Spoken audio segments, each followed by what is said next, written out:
Siria, Islam y la Biblia.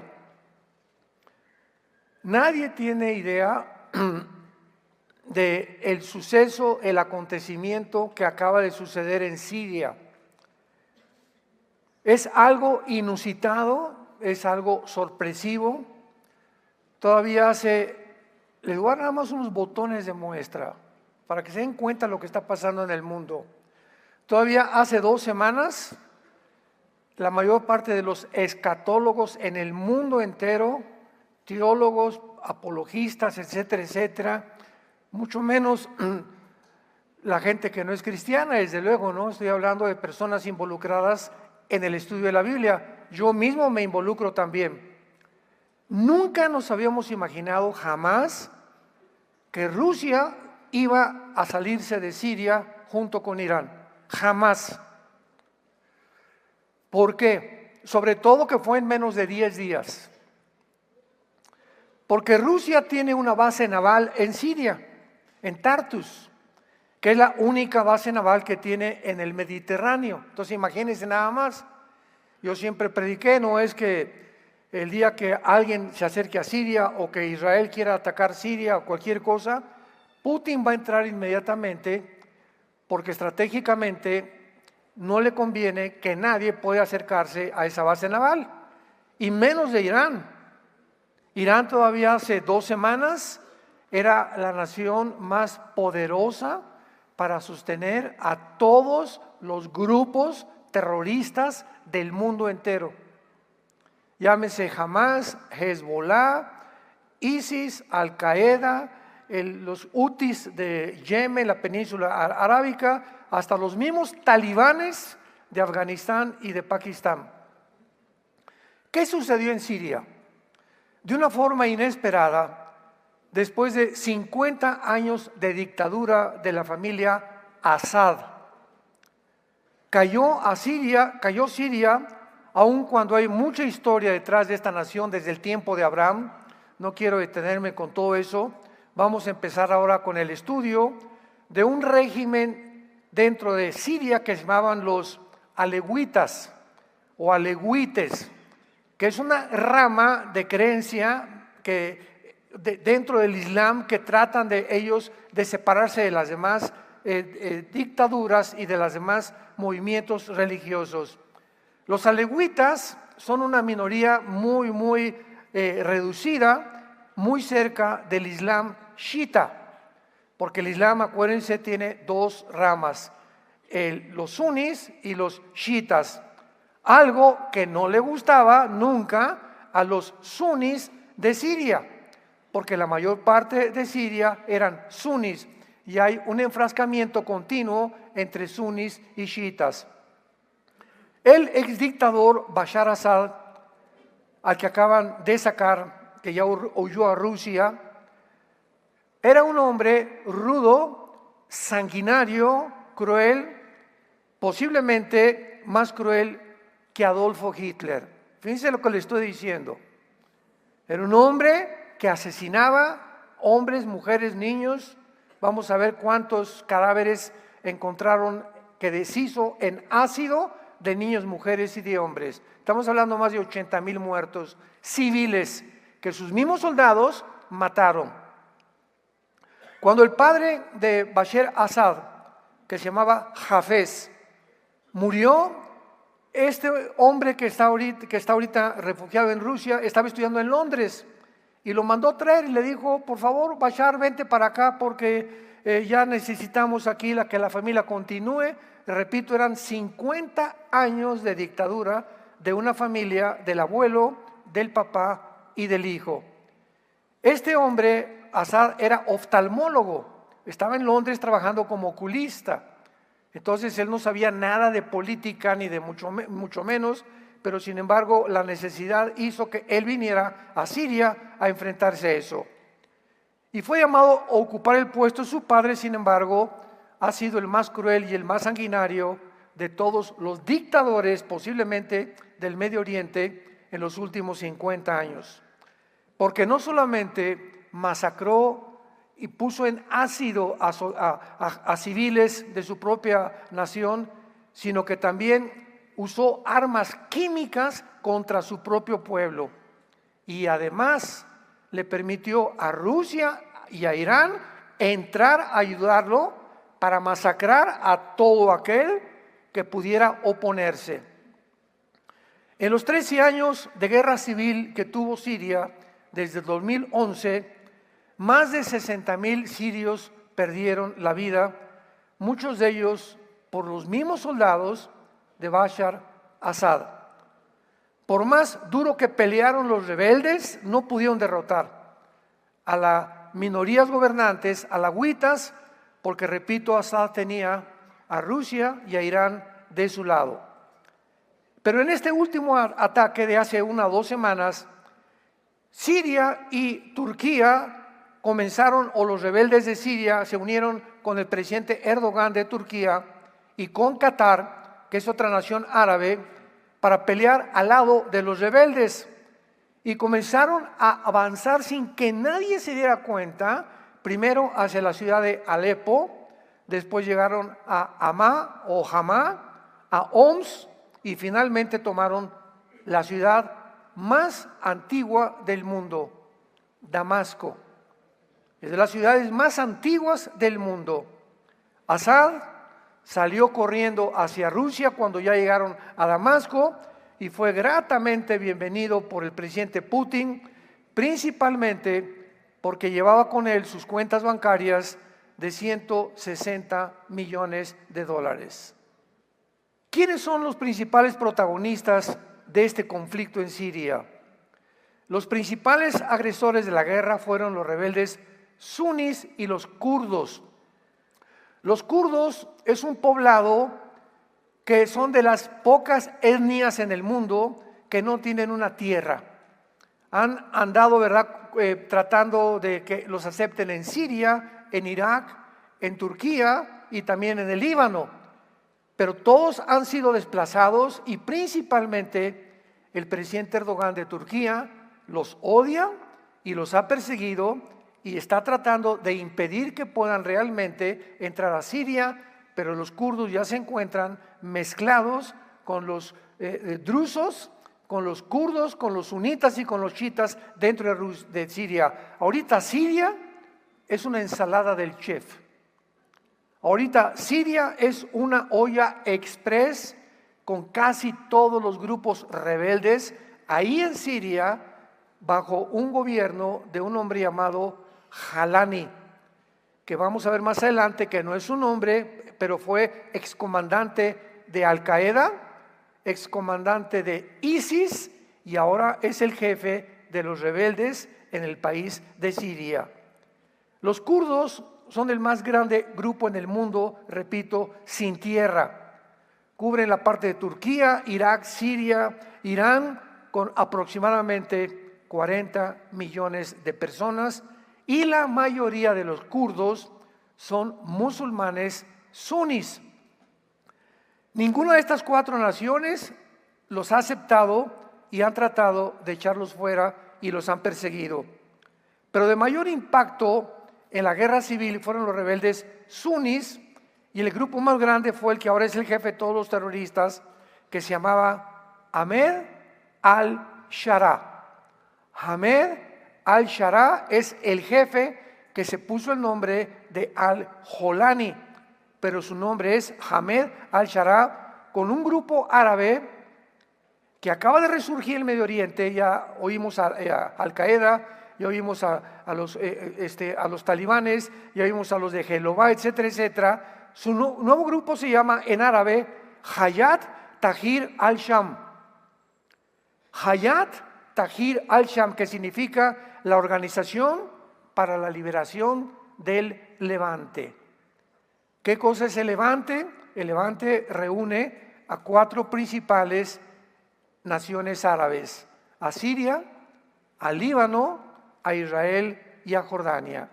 Entonces ahora este hombre, bajo el nombre de la Organización para Liberar al Levante, se cree, ¿verdad?, que es otra vez el califa que va a poder establecer el califato en todo el Medio Oriente. Yo les decía a ustedes que este suceso y este acontecimiento ha sido de una forma dramática, sorprendente, que nos indica claramente ya, sin ninguna duda alguna, lo cerca que estamos, que Jesús venga por nosotros. Esta es una de las profecías, lo vamos a ir viendo, más importantes, principalmente porque los que estudiamos las profecías habíamos creído que Rusia iba a tener un protagonismo, de acuerdo a Ezequiel 38 y 39, la famosa batalla de Gog y Magog, y que iba Irán también, porque Irán va a formar parte del gobierno futuro del anticristo, pero ahora vemos que no es así, que Rusia queda completamente descoyuntada y que Estados Unidos también. Ahorita dos naciones que están en conflicto, tratando una con la otra de destruirse, van a quedar completamente fuera del campo de juego, de la partida de ajedrez, donde se va a llevar a cabo la Tercera Guerra Mundial. Les recomiendo que la busquen. Ayer fue lo que compartí el tema, la Tercera Guerra Mundial, en el desayuno, y donde expliqué claramente que ninguna de estas guerras nos va a llevar a la Tercera Guerra Mundial. La Tercera Guerra Mundial será el final de la segunda venida de Jesucristo, y nosotros ya venimos con Él. Así que nosotros no vamos a estar en la Tercera Guerra Mundial. Entonces vemos nosotros que, sin embargo, este jefe rebelde se hace llamar Abu Mohamed al-Jolami. Es comandante de Al-Qaeda, de ISIS, y actualmente está siendo financiado por Turquía y por Qatar.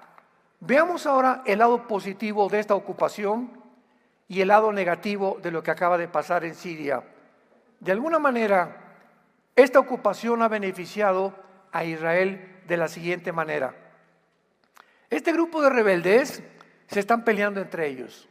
Número uno, porque al principio, la primera semana, trataron, ¿verdad?, como eran de diferentes etnias, diferentes sectas, diferentes religiones, pues todos querían tomar participación y tomar el protagonismo. Pero estos terroristas, aunque se odiaban unos a otros, se unieron a Jolani porque vieron que él llegó a Damasco, y al llegar a Damasco todos se calmaron y se dieron cuenta que Siria estaba en manos de todos ellos, y que el momento que surge un líder, ya puede el líder decirles: ustedes acá y ustedes allá.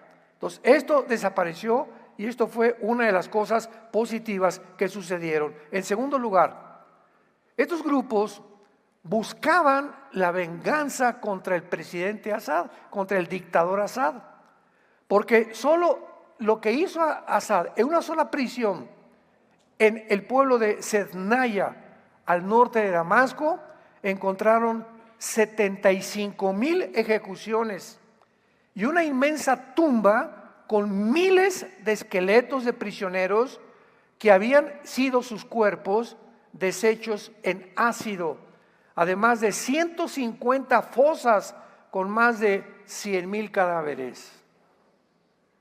Todos estos prisioneros que ejecutó el gobierno de Assad eran parientes y familiares de los que se encuentran ahorita como rebeldes, tratando de derrocar, que ya lo hicieron, el gobierno o la dictadura del presidente Assad. Y por eso están felices, porque todos estos muertos, ellos eran familiares de ellos o amigos cercanos. Todas estas matanzas no solamente fueron de Assad, también, repito, Irán y Rusia participaron en estas masacres. Y en tercer lugar, el tercer lado positivo de esta ocupación es que el ejército de Israel, ¿verdad?, fue el que realmente ha tratado de cuidar todo, porque entre la frontera de Siria y en la frontera de Israel, muchos de ustedes saben, los que hemos ido a Israel, que en el norte de Israel está el mar Galilea, el mar de Galilea, y está una frontera, ahí lo ves, con Siria, y son casi vecinos los sirios y los judíos.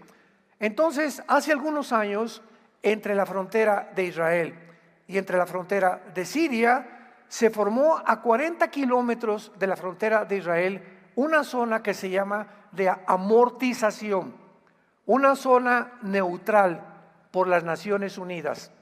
Entonces, esta zona que aparece en azul en muchos mapas, no podían entrar ni los sirios ni tampoco los judíos. Era una zona neutral de vigilancia y estaba en lo que se llama el monte Hermón, y que de acuerdo al libro de Enoc fue donde descendieron casi 200 ángeles en el Medio Oriente en los tiempos del diluvio universal.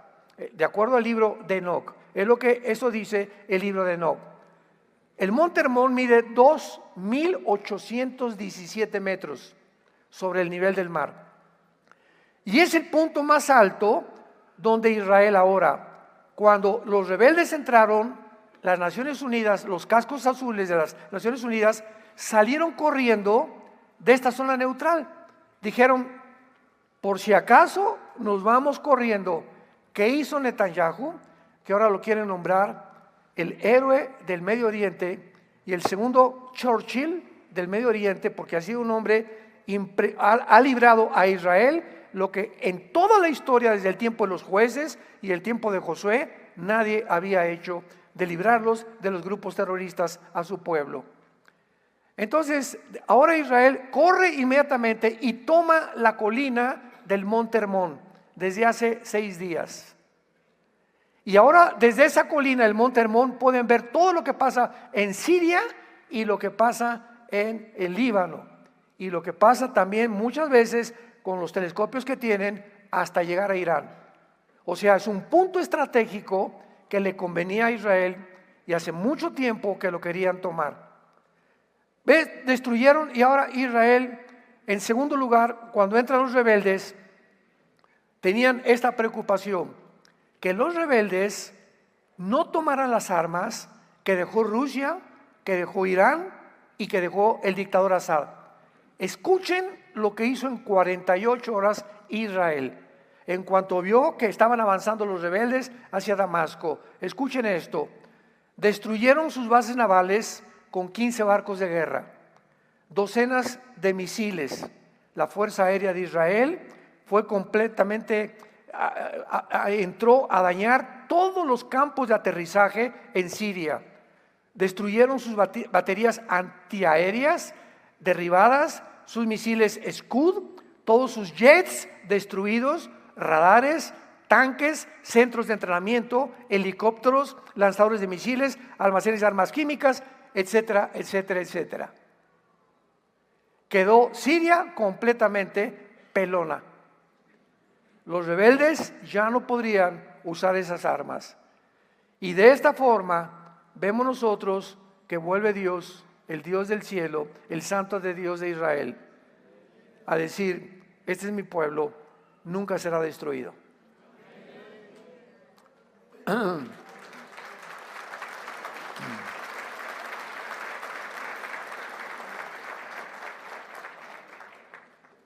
¿Qué es la Siria actual? ¿Qué es lo que está pasando ahorita? Es evidente que todos quieren que esta guerra termine, incluyendo los rebeldes. El jefe de todos ahora, de todos estos rebeldes, Jolani, acaba de decir estas palabras: hemos regresado a la estabilidad. El pueblo sirio estaba exhausto y no queremos pelear más. Tampoco tenemos planeado movernos hacia Israel, pues nuestra preocupación era Irán y Hezbollah, que llevaron a cabo estas masacres. Escuchen esto: toda esta serie que vamos a tratar es para que ustedes se den cuenta cómo piensa el Islam, porque es una ignorancia tremenda la que existe en el mundo acerca de cómo piensa el Islam. ¿Por qué queremos nosotros como cristianos entender cómo piensa el Islam? Porque el Islam, como lo vamos a ver más adelante, tiene en su teología que están esperando al 12º imán. Todo esto lo vamos a explicar más adelante. ¿Qué significa esto? Que están esperando a la reencarnación o al sucesor de Mahoma. Y de acuerdo a la ley del Islam, es un niño el 12º imán que se encuentra en un pozo, en una cueva, que la Biblia llama el abismo. Atención, y que va a salir del pozo en estos tiempos que estamos viviendo. Vean ustedes en dónde nos encontramos. Y cuando él surja de ese pozo, va a convertirse en el califa, a establecer el califato en todo el Medio Oriente. Y entonces va a venir otro hombre llamado Jesús, que le llaman en árabe Isa, I-S-A, Isa, y que lo va a ayudar a destruir al mundo entero para establecer la religión del Islam. Muy bien, este Mahdi, que le llaman el Mahdi, que es el Mesías que están esperando para nosotros, va a ser el anticristo. El Mesías que está esperando el Islam es en la Biblia el anticristo, y lo vamos a ver no se imaginan la cantidad de detalles que hay entre este personaje y el anticristo de la Biblia. Entonces, esto es asombroso, vuelvo a repetir, porque es el momento en que ellos ya quieren tomar el Medio Oriente, y es el momento en que la Biblia dijo que surgiría el anticristo.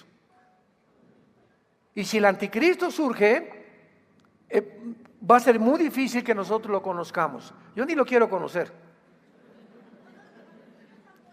No estamos esperando nosotros al anticristo, estamos esperando a Jesucristo. Sin embargo, dentro de la filosofía y la política y la narrativa del Islam, ellos, cuando se enfrentan a los no musulmanes, que les llaman infieles, les dicen, por ejemplo, vamos a ver el ejemplo, Yasser Arafat y el presidente Yitzhak Rabin, ministro de Israel, y atrás de ellos el presidente Bill Clinton en la Casa Blanca.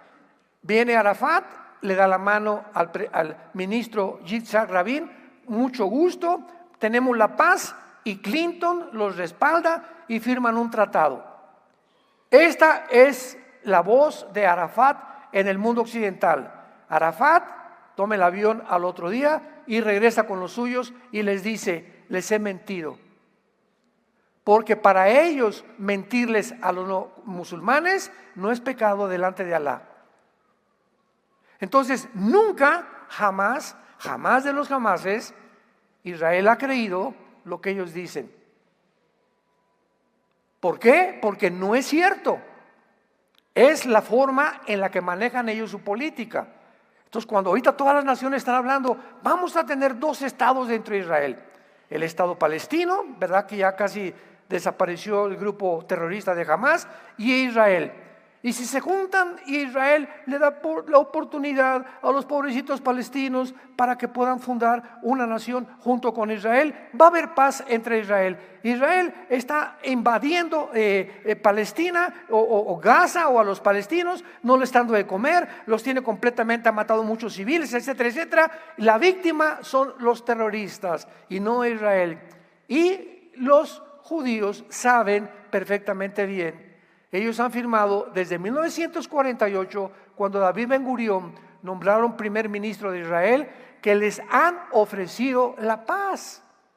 En 2007 le dijo al Fatah, Hamas, Israel: ahí está Gaza, hagan ustedes lo que quieran. Y había cantidad de reservaciones judías dentro de Gaza, con judíos viviendo. Y llega Israel y les dice a todos los judíos de Gaza: sálganse, porque ahora es de los palestinos este terreno. Y los judíos les dejaron hospitales, les dejaron campos de fútbol, les dejaron departamentos, les dejaron colegios para los niños, les dejaron asilo para ancianos. Y cuando se salieron los judíos que habitaban Gaza por órdenes del gobierno de Israel, ¿saben lo que hicieron los palestinos? Quemaron los campos de fútbol, quemaron los hospitales, quemaron todas las cosas que los judíos dejaban ahí, porque dijeron: no queremos que nada huela a judío. Y desde el 2007 que se salieron los judíos, no volvieron a intervenir. Y entonces ellos se dividieron entre Al-Fatah, el gobierno de Mahmoud Abbas, y comenzaron a formar un grupo que se llamó Hamas. Porque ellos decían, si queremos exterminar a Israel, no queremos un gobierno, necesitamos un grupo militar y no lo tenemos. Entonces formaron militarmente a Hamás.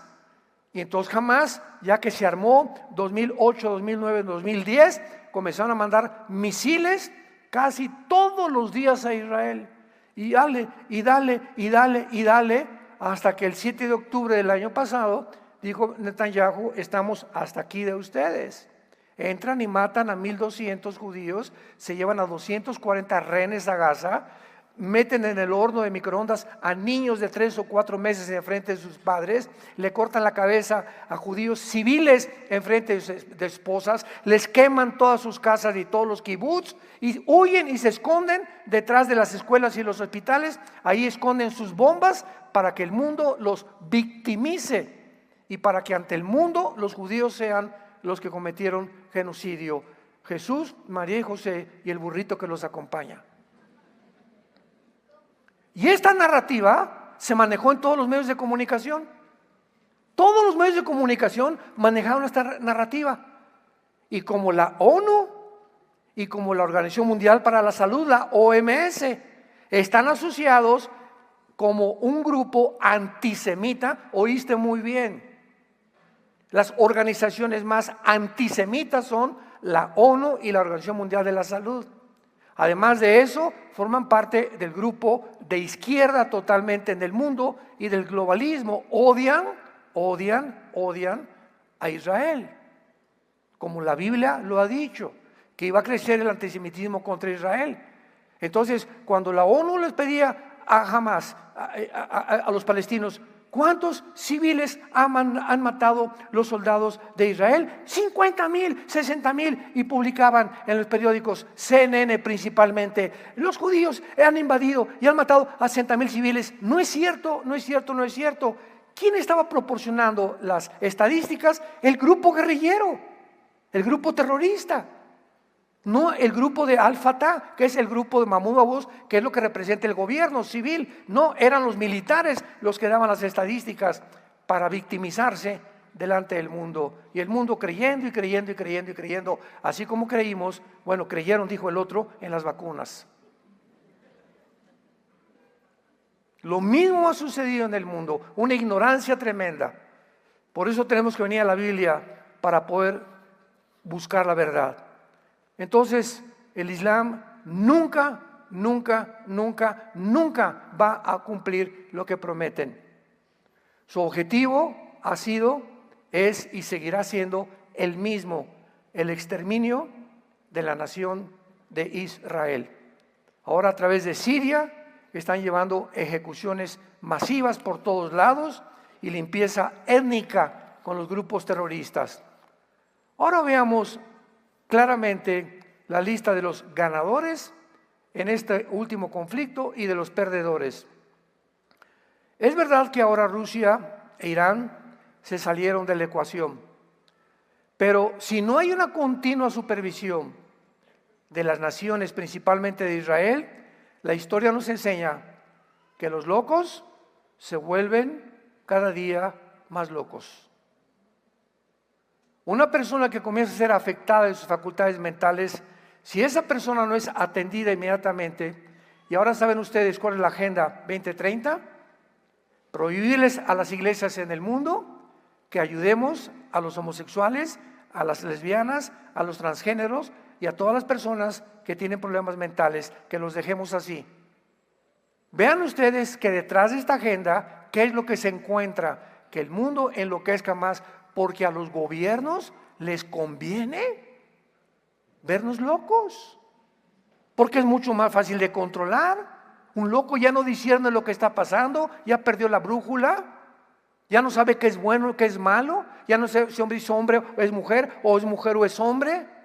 Todo tiene un plan debajo de lo que nosotros podemos ver en apariencia, que es satánico. Y Satanás sabe, dice Apocalipsis 12, que le queda muy poco tiempo. Entonces se viene contra el mundo como no nos imaginamos. Veamos los perdedores, que fueron 3. Assad, el dictador.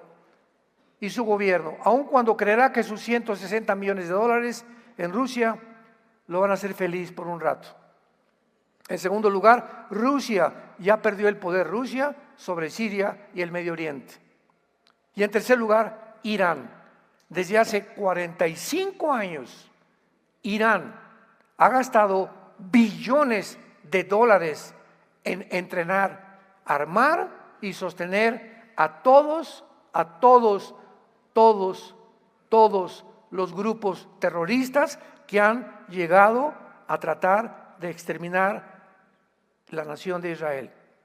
Y ahora Irán actualmente se ha debilitado grandemente, aunque no temporalmente. Veamos ahora los ganadores. ¿Quiénes ganaron con esta guerra? En primer lugar, los rebeldes sirios. Han peleado para derrotar al régimen de Assad, vengarse de lo que este dictador, ¿verdad?, cruel, asesino, masacró a sus familiares, a sus amigos, y lo han logrado. Pero no se puede confiar en ellos en el futuro. Número 2, Turquía. Gastó billones de dólares en armar y equipar a este grupo que se encuentra ahorita en Siria. Y Turquía tiene ahorita la más grande influencia en el Medio Oriente. Y es interesante que Turquía aparece en Ezequiel capítulo 38 y 39, que describe la Tercera Guerra Mundial como una de las naciones que se unirá al anticristo. Vamos a ver en esta serie que la Biblia ya está despejándonos completamente nuestra mente. Como dice Daniel 12, los entendidos van a entender. ¿Y cuál es nuestra labor como líderes espirituales? Iluminar a ustedes el camino para que vean lo que está pasando, para que entendamos todos que esto es alarmante, que necesitamos regresarnos a Dios con todo el corazón, que necesitamos regresarnos a nuestra familia, que los padres puedan amar a sus hijos, tener comunión con nuestros hijos y recordar que la familia es el baluarte, el cimiento, la roca que sostiene todas las sociedades, y el matrimonio es la institución más santa y más grande que Dios ha instituido en su santa palabra. El matrimonio es lo que forma la sociedad, y el ataque desde hace 5 o 6 años se vino así en contra de la familia. Es hora que le pidas perdón a tu esposa, es hora que le pidas perdón a tu esposo. Es hora que regresemos con nuestros hijos otra vez, que pasemos más tiempo con ellos, que platiquemos con ellos. Es tiempo de saber que es el tesoro más grande que Dios ha dado, la familia. La familia es el tesoro más grande. Ayer tuvimos una comida de pastores y les tuve que confesar a mis hermanos pastores lo que les digo ahorita a ustedes también. Mi esposa, les pido que oren mucho por ella, la operan esta semana. Y en todo este transcurso que estamos pasando por aguas profundas, mi esposa y yo, hace algunos días me despertó Dios. Yo le pedí a mi esposa, y Dios me dijo: ¿y tú qué? ¿Y tú cómo estás? Y me hizo ver Dios de una forma maravillosa, que le agradezco con todo mi corazón, porque es el Dios que servimos, áreas en mi vida en la que yo he fallado con mi esposa.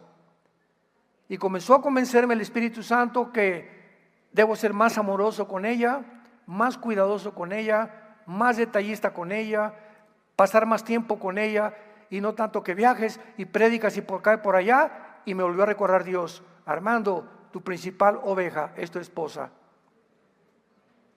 Le pedí perdón a Dios, me hizo llorar muchísimo, me levanté, fui con Marta y le dije, me dice gordito, yo le digo gorda, de cariño, ¿verdad? Ninguno estamos gordos. Le dije: gordita, quiero decirte esto, Dios me hizo ver esto y esto y esto, y a través de esto y sufrimiento que estamos atravesando de tu enfermedad, te quiero pedir perdón. Y ella me contestó: le doy gracias a Dios porque va a hacer grandes cosas y está aumentando el amor de uno para con el otro.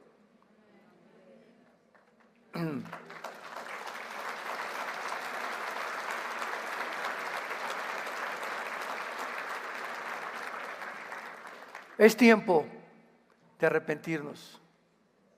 Todos, ninguno somos perfectos. Todos tenemos que examinar, como decía David, examíname, oh Dios. Ve si hay camino de iniquidad en mi vida, Padre. Llega un tiempo en que creemos que si alguien no nos dice que estamos mal, seguimos actuando y se vuelve una rutina. Hay muchos matrimonios que viven bajo el mismo techo y tienen años o meses divorciados emocionalmente. Hay matrimonios que ya no tienen que ver nada con los hijos y los hijos se decepcionan de nosotros los padres cuando no ven que somos una realidad. Y ahorita el alarma está tomando, Jesús viene. ¿Cuántos millones que se decían cristianos se van a quedar? Se van a quedar. Nunca examinaste tu corazón, nunca cambiaste tu actitud, nunca le pediste perdón a nadie. Y esto no puede seguir así. Es tiempo de volvernos a Dios. Le estoy hablando a los cristianos. Y si no lo eres, es tiempo que examines si realmente eres cristiano. Netanyahu ha cumplido lo que prometió, ha traído la paz a Israel. ¿Y qué significa todo para esto para Israel? Muchos se han preguntado si ha cumplido Israel la profecía que se encuentra, véanla en Isaías 17:1, dice así. Hay una profecía sobre Damasco. Repito, una de las ciudades más grandes, más antiguas del mundo. Y esta profecía dice así, Isaías 17:1, profecía sobre Damasco, he aquí que Damasco dejará de ser ciudad y será un montón de ruinas. Escuchen, cuando los asirios entraron hace 2700 años, 700 años antes de Cristo, Asiria, ¿verdad?, no destruyeron la ciudad de Damasco. En el siglo 12 y 13 después de Cristo, los cruzados entraron a Damasco y no destruyeron la ciudad. Ahora estos rebeldes acaban de entrar a Damasco y la ciudad está intacta. Entonces, ¿qué respondo? Esta no es la profecía que se va a cumplir.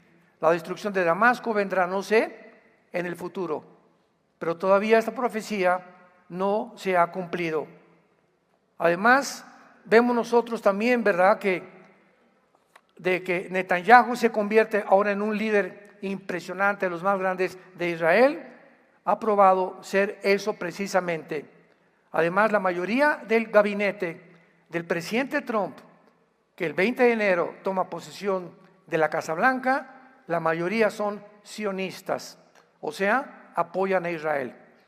Y este término ha sido tan pervertido y tan mal interpretado porque hay un sionismo de un grupo de judíos que no anhelan realmente ni aman a Israel, porque la palabra sionista verdaderamente en sus raíces significa todos aquellos que aman que tengan una tierra donde vivir.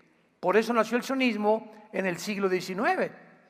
Entonces, ese es el verdadero sionismo. Pero ahora los sionistas les llaman a aquellos todos, por ejemplo, George Soros, uno de los millonarios más grandes del mundo, es judío y odia a Israel por el amor de Dios. Así como hay mexicanos. ¿Cuántos mexicanos odian a México? No, yo no, México, yo nada más me sé la de Juan Charrasqueado. Pues aunque sepas Juan Charrasqueado y cantes como los Panchos, etcétera, etcétera, la forma como tú vives, no tienes nada de patriota. Porque te importa más la posición política y un gobierno y haces a un lado tus convicciones y de patriota no tienes nada. No es cierto que amas a México. Y es el tiempo de los patriotas ya, como está haciendo en Estados Unidos, como tiene que hacer en el mundo entero. Que nos levantemos y que sepamos que amamos a nuestro país, por lo cual oramos por nuestro país. Es el tiempo de volvernos a la familia, es el tiempo de orar por nuestra nación. Ese tiempo ha llegado, porque el mundo va a quedar completamente devastado en cuanto el anticristo surja en el escenario mundial. Ahora veamos este conflicto con un microscopio o con más detalles. Este conflicto es mucho más peligroso de lo que pudiéramos imaginar y las profecías bíblicas se están cumpliendo al pie de la letra. Número 1, veamos lo que no sabemos todavía. Y vamos a ver rápidamente lo que sí sabemos. Número 1, no sabemos todavía cuánto territorio Turquía va a controlar. Porque todos los rebeldes ahorita están bajo el presidente Erdogan. Número 2, no sabemos si los grupos islámicos que están ahorita en Turquía van a ser fieles a Turquía, o habrá un tiempo cuando se rebelen contra Erdogan y se independicen de Turquía, cosa que lo veo muy, pero muy difícil. No sabemos tampoco qué hará Israel en Siria. Ahorita Netanyahu no va a entrar a Siria, no va a perseguir a nadie, va a estar solamente cuidando, resguardando las fronteras con Israel, nada más. Y ahorita, repito, acaban de tomar el monte Hermón para proteger que los rebeldes no se acerquen más a la orilla del norte de las colinas del Golán. ¿Qué ha sucedido actualmente? Assad huyó a Rusia después de 50 años de dictadura. Rusia ya sacó su flota naval impresionante, increíble, dándonos a entender que Rusia no está en la profecía de Gog y Magog, que durante años por tradiciones se enseñó que Gog y Magog era Rusia que vendría en contra de Israel. Aquí queda esto completamente fuera de la ecuación bíblica profética de Dios. Número 2, Irán está debilitado, es verdad. Ahorita ya no podrá controlar Siria, ni el Líbano, ni a los grupos terroristas. Irán había controlado a Libia, a Irak, a Siria y a Yemen. 4 naciones árabes. Irán era la mamá de estos 4 pollitos, que eran los terroristas del mundo entero, que fueron usados como puente para transportar. De Irán mandaba el transporte a Irak, de Irak a Libia y de Libia a Siria. Entonces era una cadena que Irán formó, que los judíos con sus aviones descubrieron, y en cuanto se dieron cuenta que estaba esta cadena con todas las armas de Irán llevadas a Siria, Siria se iba a convertir en un foco impresionante para destruir Israel. Y viene la mano de Dios y en 10 días se acaba esto. Impresionante, increíble. Nación tan poderosa como Rusia ha quedado humillada Rusia ante el mundo. Eso lo hace peligrosa también, porque Rusia no tiene, ya no tiene base naval, no tiene infantería, pidió 30,000 soldados de Norcorea, no tiene una aviación Rusia, tiene submarinos nada más y tiene cabezas nucleares. Entonces eso lo hace más peligroso, y Putin, siendo una estratega militar, no quiere aventarse con usar las armas nucleares porque sabe las consecuencias. Si usa un misil nuclear en Ucrania, que aunque no pertenece a la OTAN, va a contaminar la radiación de la bomba nuclear de Ucrania a Polonia, a Rumanía, a Alemania, y entonces la Unión Europea va a entrar ahora sí a defender a Ucrania y lanzarse contra Rusia. Putin es demasiado inteligente para hacer esto, pero lo va a hacer en los próximos días o no sé meses, porque está muy acorralado, igual que Irán. Está como un AliExpress el mundo entero. Ahora el eje maligno, que ha sido roto temporalmente, ¿verdad?, se ha convertido completamente ya en Turquía. En tercer lugar, este conflicto ahora se puede globalizar por el apoyo de Turquía, Qatar y Siria a los grupos yihadistas islámicos. Todos los grupos terroristas en el mundo actualmente ya encontraron una base, cuarteles generales, Siria. Y eso lo hace peligroso también para la situación de Israel. Ahora Turquía es el papá, repito, del Medio Oriente, y es interesante que cuando Siria parece perdida, Siria, ¿y abrieron los oídos? Siria será la nación de donde surgirá el anticristo. Siria es la nación de donde surgirá el anticristo. El anticristo surgirá de la antigua Babilonia, que es Irak, Siria y el Líbano, como lo vamos a ver en las otras conferencias, sin ningún lugar a dudas. Y la Biblia le llama al anticristo, Isaías 10, Miqueas 5, del 4 al 5, Isaías 14, Ezequiel capítulo 31, le llama el asirio. Jamás se le llama Gog al anticristo, ni se dice que viene de Rusia. Rusia ni aparece en las profecías bíblicas.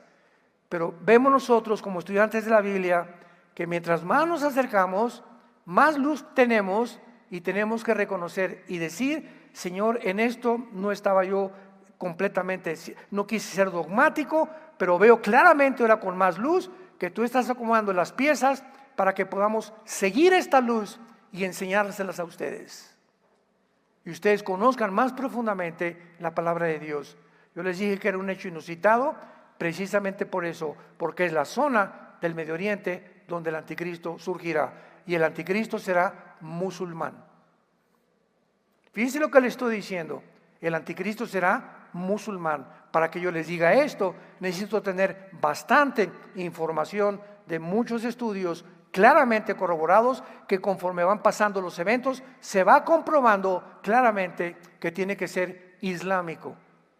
Y la ley Sharia es la ley que dice Daniel 7:25, que quitará las leyes y quitará los tiempos, porque ellos tienen otro calendario que nosotros no tenemos. Para el Islam, el año 1 es el año 622 después de Cristo, cuando Mahoma salió de la ciudad de Medina y de la ciudad de Arabia Saudita. Y entonces el calendario de ellos es completamente diferente. Y esto va a ser lo que va a ser el anticristo. Veámoslo rápidamente. No quiero que se vayan aquí con algo atorado. Vean Isaías 10. Rápidamente un botón de muestra y lo vamos a desarrollar en la segunda conferencia. Isaías capítulo 10, versículo 5. Oh Asiria, que es la Siria actual. Esto fue escrito hace 2650 años aproximadamente. Oh Asiria, báculo de mi furor, en su mano he puesto mi ira. Le mandaré contra una nación pérfida y sobre el pueblo de mi ira le enviaré, que es Israel. Porque cuando venga el anticristo, Israel ha apostatado, ha firmado un pacto de muerte con el anticristo, para que quite despojos, arrebete presa y lo ponga para ser hollado como lodo en las calles. Versículo 12. Pero acontecerá que después que el Señor haya acabado toda su obra en el monte de Sión y en Jerusalén, ¿esto ya sucedió? ¿Cuándo va a suceder esto? Hasta la segunda venida de Cristo. Cuando acabe Dios con su plan con Israel, castigará el fruto de la soberbia del corazón. ¿De quién? Del rey de Asiria. Y la gloria de la altivez de sus ojos. Porque dijo, aquí le está hablando al anticristo ya Dios: con el poder de mi mano lo he hecho, con mi sabiduría porque he sido prudente. Quité los territorios de los pueblos y saqué sus tesoros. Derribé como valientes a los que estaban sentados, y halló mi mano como nido las riquezas de los pueblos y como se recogen los huevos abandonados. Así me apoderé yo de toda la tierra. Esto nunca en la historia se ha cumplido. ¿Quién lo cumplirá? El rey de Siria. Que ya después lo vamos a comparar con los otros pasajes, con Daniel capítulo 8, que es la evidencia ya más grande que hay, etcétera, etcétera.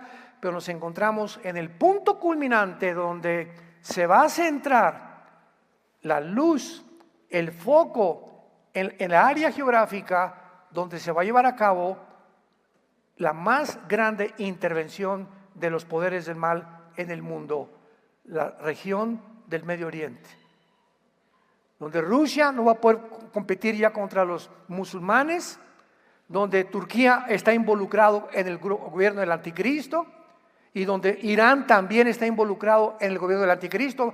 Aparece con el nombre de Persia en Ezequiel 38, Irán, y todas estas naciones que forman parte o formarán parte del G10, de las últimas 10 naciones de Apocalipsis 17, o los 10 cuernos de Daniel, y los 10 dedos de los pies de la estatua de Nabucodonosor, y los 10 cuernos de la bestia de Apocalipsis 17, 11 y 13 de Apocalipsis, van a juntar para mezclarse, y cuando se junten las 10 naciones, 5 de Europa y 5 del Medio Oriente, de una de ellas surge el anticristo, y el 80% de las naciones del anticristo serán musulmanas.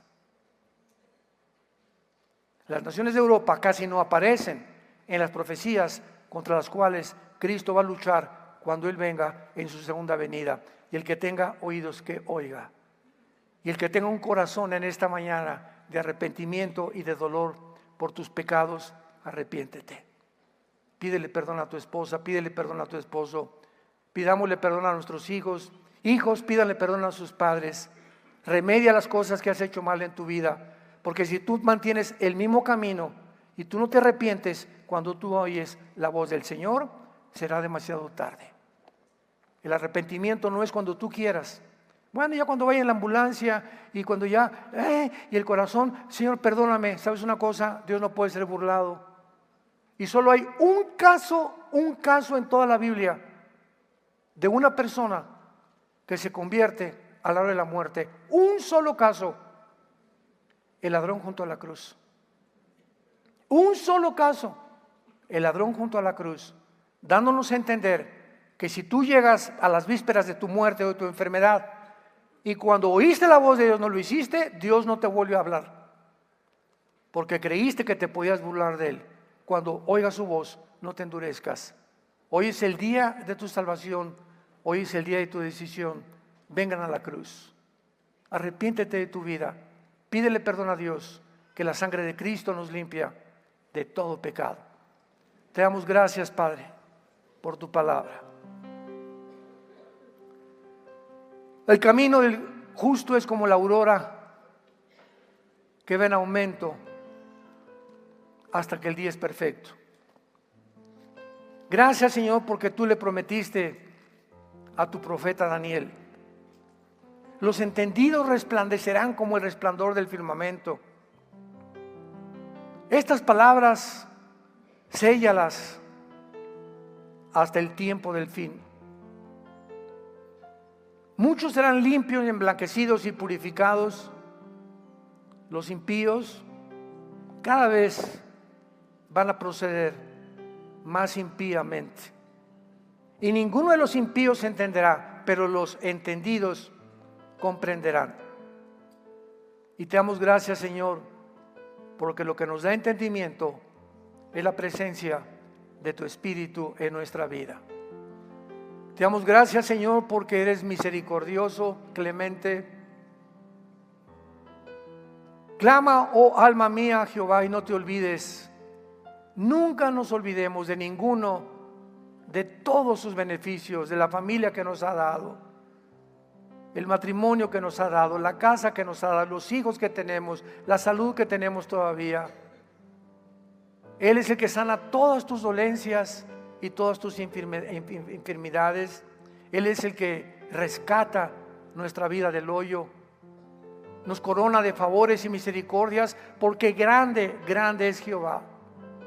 Y su misericordia más alta que los cielos. Nunca te dejaré, dice el Señor. Nunca los abandonaré.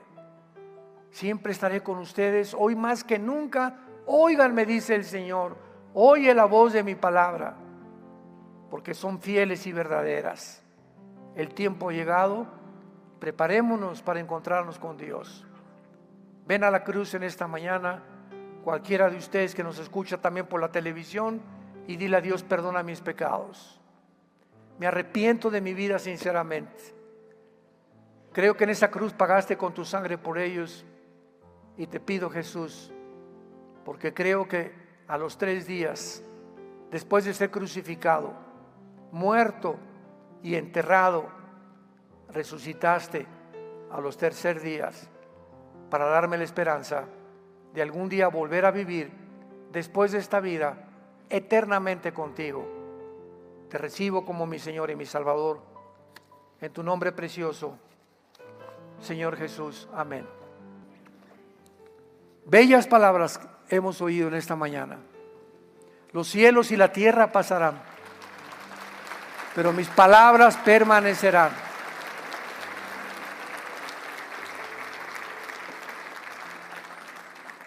No hay libro más maravilloso que las Sagradas Escrituras. No hay un tiempo más precioso que este que estamos viviendo nosotros. Ya nos vamos, hermanos. Imagínate nada más, ¿no? Un día vamos así, de repente abrir los ojos y estamos como Jesús. Adiós cáncer, adiós muerte, adiós pobreza, adiós dolor, adiós lágrimas, adiós angustia, adiós estrés, adiós incertidumbre. Las cosas viejas pasaron y ahora todas van a ser hechas nuevas, aparte en el cielo con el Señor Jesucristo. Y vamos a regresar otra vez, pero no a Tlalnepantla, a Jerusalén. Y nos vamos a volver a ver. ¿Qué hubo, Panchito? ¿Qué hubo, mi buen Juan? Ven para acá. Tú sí, muchos de nuestros hijos van a estar con nosotros. Muchos familiares nos vamos a volver a ver. Muchos ahorita son viejitos y nos vamos acabando celularmente. Vamos a tener un cuerpo completamente nuevo y vamos a ver, mira, esa era Doña Chole. Y ahora parece princesa. Todo esto nos tiene Dios reservado para que nos motive a saber que aunque estamos angustiados en todo, pero no estamos desesperados, perseguidos pero no desamparados, derribados pero no destruidos, llevando en nuestros cuerpos la vida de Jesús para que la vida de Jesús se manifieste. Dios está viviendo a través de nosotros para que nosotros manifestemos a nuestros hijos quién es Jesús, a la familia quién es Jesús, a la gente quién es Jesús, en la escuela quién es Jesús. Es nuestra vida, carta abierta, que la gente ve y las palabras sobran, es nuestro testimonio, como vivimos, como la gente vendrá a la cruz. Y es el tiempo de volvernos a Dios. Que Dios los bendiga, que tengan mucha paz.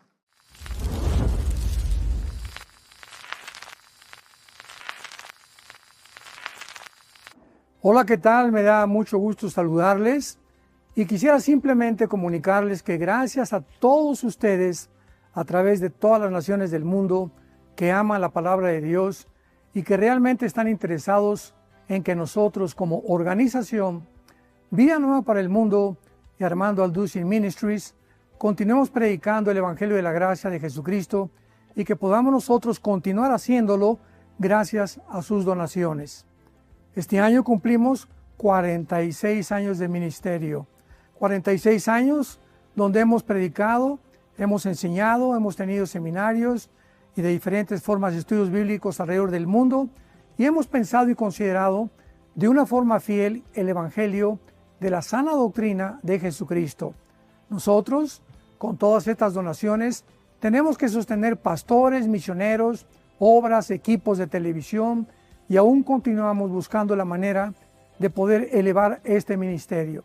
Hasta este momento quiero que ustedes estén enterados que no tenemos una sola propiedad como organización y así hemos trabajado durante 46 años porque le damos la importancia a la evangelización, a las misiones y también a los hombres de Dios para levantar más pastores. Le damos las gracias y que pueda Dios con su gracia tocar sus corazones y que puedan ustedes invertir en un terreno donde es fructífero, porque creemos que ha producido bastante buen fruto para la gloria de Dios. Gracias, muchas gracias por sus aportaciones y por las donaciones que sabemos ustedes continuarán haciendo para que podamos continuar siendo fieles en la predicación del Evangelio de la gracia de Dios. Que Dios les bendiga.